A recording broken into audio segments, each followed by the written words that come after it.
Kapitola 1. Sofín čarovný denníček. Na starej povale, kde sa prach vznášal ako malé hviezdičky, našla Sofia zaprášený denníček so zlatou sponou. Len čo ho otvorila, stráňky zažiarili a pred jej očami sa objavili dvere z ligotavého svetla. Sofia prešla cez ne a zrazu stála v záhradnom kráľovstve, kde zajace nosili klobúky a stromy rozprávali vtipy. Vitaj, Sofi, povedal jabloň s úsmevom, ak chceš spoznať naše tajomstvá, otvor ďalšiu stranu. Na druhej strane denníka sa zjavila mapa so cestou k hovoriacej rieke. Sofia sa vydala na výpravu. Cestou stretla líšku, ktorá vedela skladať básničky, a ježka, ktorý mal okuliare a radil každému, kto niečo hľadal. Keď prišla k rieke, tá jej položila hádanku. Čo rastie, keď sa o to delíš, a slabne, keď si to necháš iba pre seba? Sofia chvíľu rozmýšľala a potom sa usmiala. Predsa radosť. Rieka zašumela a premenila sa na dúhový most, ktorý ju odniesol späť na povalu. Denníček sa zatvoril, no na obálke pribudol malý nápis. Každý deň je nové dobrodružstvo. Stačí otvoriť správnu stranu. Kapitola 2. Sofia a les hovoriacich vtáčikov. Keď Sofia otvorila ďalšiu stranu denníčka, začuli sa jemné trilky. Stránky sa zmenili na zelené listy a ona sama sa ocitla v lese, kde slnko presvietalo cez koruny stromov a vzduch bol plný spevu. Na konároch sedeli desiatky pestrofarebných vtáčikov. Mali perie ako dúha a každého obklopovala jemná žiara. Vitaj, Sofi, povedal drozd s ročenou hruďou. Ak chceš prejsť naším lesom, musíš uhádnuť naše hádanky. Prvý vystúpil síkorka so žltým brúškom. Mám hlavu, ale nemám oči. Mám posteľ, ale nespím. Čo som? Kapusta, odvetela Sofia a vtáčiky zatlieskali krídlami. Potom priletel sojka s belasým perím. Bez noh chodím, bez krídel lietam, bez úst hovorím. Čo som? Vietor, usmiela sa. Napokon múdra sova. Môže byť malý ako zrnko, alebo veľký ako hora. Vie nás rozveseliť, ale aj zraniť. Čo je to? Slovo, povedala Sofia. Les sa rozžiaril, otvorila sa zlatá cestička a denníček ju vrátil na povalu. Na stránke pribudol kresba pestrofarebného vtáčika. Sofia a mesto pod vodou. Stránky denníčka sa rozžiarili modrou farbou a Sofiu obklopili bubrínky. Dýchala pod vodou ako ryby. Pred ňou sa rozprestieralo mesto z lastúr a korálov. Ulice lemovali riasy a delfíny roznášali listy v riasových obálkach. Vitaj, Sofia, ozval sa korytnačí starosta so zlatou píšťalkou. Niekto nám ukradol veľkú perlovú lampu. Bez nej sa naše mesto ocitne v tme. Pieskové stopy ju doviedli do jaskyne. Tam našla smutnú chobotničku s perlou v prísavkách. Nikto sa so mnou nehrá, vzdychla. Vzala som lampu, aby si ma všimli. Netreba krásť, aby si bola dôležitá, povedala Sofia. Poď, zahráme sa. Chobotnička vrátila lampu, mesto sa rozžiarilo a starosta daroval Sofii mušľu.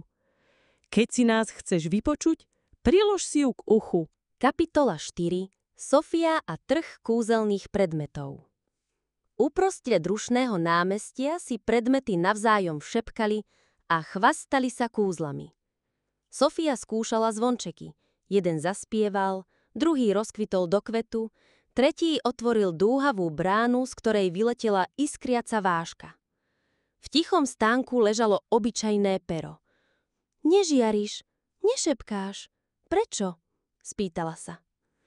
Možno nečarujem, odvetilo pero, ale píšem príbehy. A príbehy sú najväčšia mágia. Sofia zapísala do denníčka. Aj to, čo vyzerá obyčajne, môže ukrývať najväčšie kúzlo. Všetko stíchlo, námestie sa zmenilo na dúhový vír a obrázok žiariaceho pera zostal na stránke. Kapitola 5. Sofia a cirkus mesiačikov. Na lúke stal farebný stan. Nad ním lietali hviezdy v kostýmoch a kométy robili ohnivé piruety. Záverečné číslo však nemalo svoju veľkú hviezdu. Za stanom plakala malá strieborná hviezdička.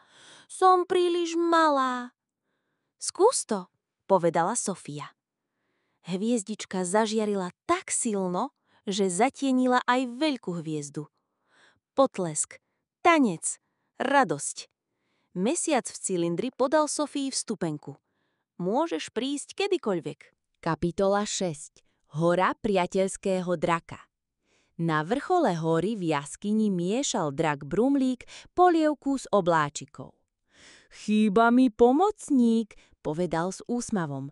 Každý obláčik treba premiešať slovom priateľstva. Ďakujem, prosím, mám ťa rád, si môj kamarát, hovorila Sofia a obláčiky žiarili. Polievka chutila ako smiech a slnečné lúče. Brumlík jej daroval fľaštičku s kvapkou polievky. Keď budeš smutná, spomeň si, že máš priateľov. Kapitola 7. Mesto melódií. Ulice boli z klávesov, mosty z husľových strún, lampy trúbili. Každý krok zložil tón. Stratili sme posledný tón symfónie, prosili obyvatelia s hlavami v tvare nôt. Sofia vyšplhala na väžu z trúbok. Vietor zašepkal. Posledný tón sa zrodí z tvojho srdca. Zaspievala la la la. Jasný tón sa rozlial mestom. Dirigent jej podal strieborný zvonček. Kapitola 8. Zrkadlový palác. Pred Sofiou stál obrovský palác, celý zo zrkadiel. Keď vstúpila, každá stena ukazovala nielen jej tvár, ale aj myšlienky a počity.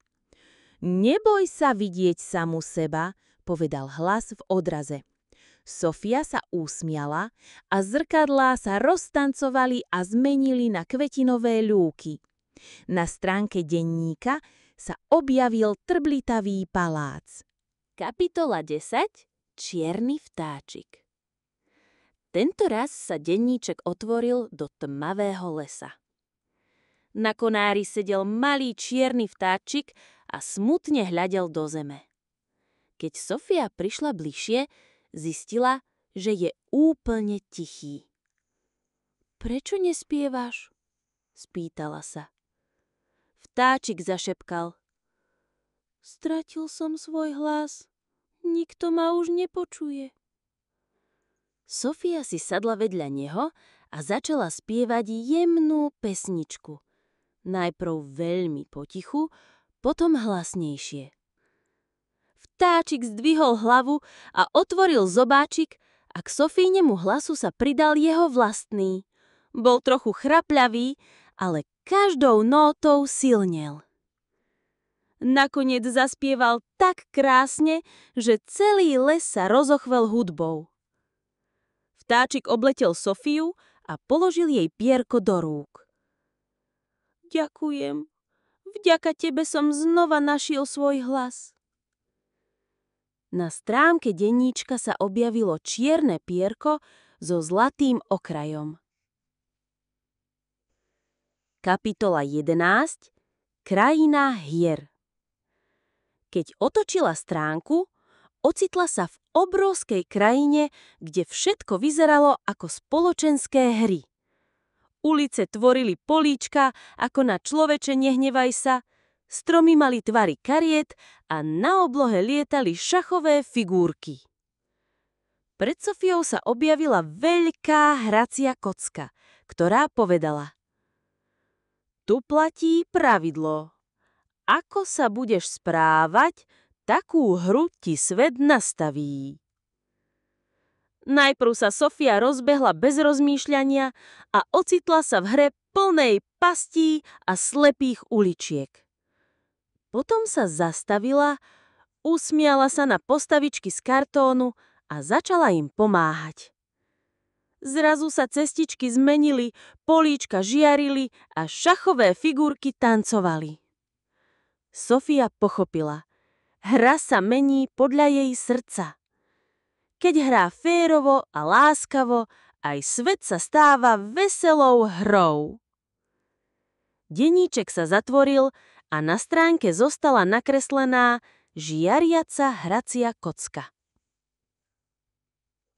Kapitola 13. Svietelka priateľstva. Na predposlednej strane pribudlo obraz nočného mestečka, kde všetky lampy zhasli. Sofia vošla dňu a ulice boli tmavé a tiché. Ľudia sa schovávali, lebo sa báli tmy. Sofia sa rozhľadala a povedala: Môžeme rozsvietiť lampy, ale nie olejom či ohňom. Potrebujeme rozsvietiť srdcia. Začala rozdávať úsmevy a objatia. Každému povedala milé slovo. A za každým, keď niekoho potešila, nad jeho hlavou sa rozsvietilo malé svietelko. Skoro bolo celé mesto plné teplého, žiariaceho svetla a ľudia sa smiali a spievali. Starý lampár jej podal lampáš a povedal: Toto je svietelko priateľstva. Bude horieť vždy, keď ho niekomu daruješ. Sofia mrkla a videla pred sebou denníček. Kapitola 13. Most radosti. Keď Sofia otvorila poslednú stranu denníčka, ocitla sa na nádhernej lúke plnej kvetov. Vzduch voňal po mede, nad hlavou jej lietali motýle a obloha sa rozžiarila tisíckami hviezd. Uprostred lúky sa začal tvoriť obrovský most. Nebol z kameňa ani z dreva. Bol z čírej radosti. Každý krok, ktorý Sofia splavila, rozžiaril nový oblúk dúhy. A na moste ju čakali všetci, ktorých na svojej ceste stretla. Sofia, prehovoril mesiac, pochopila si, že každý deň môže byť novým dobrodružstvom, ak sa na neho pozrieš srdcom? Tento most ťa odnesie späť domov, ale môžeš sa sem kedykoľvek vrátiť. Sofia prešla mostom a v strede pocítila teplo, ako by ju objímali všetky jej priateľstvá naraz. Keď prekročila posledný oblúk, denníček sa jemne zatvoril. Na jeho obálke sa zlatým písmom zjavilo: Najväčším kúzlom je radosť, ktorú nosíme v sebe.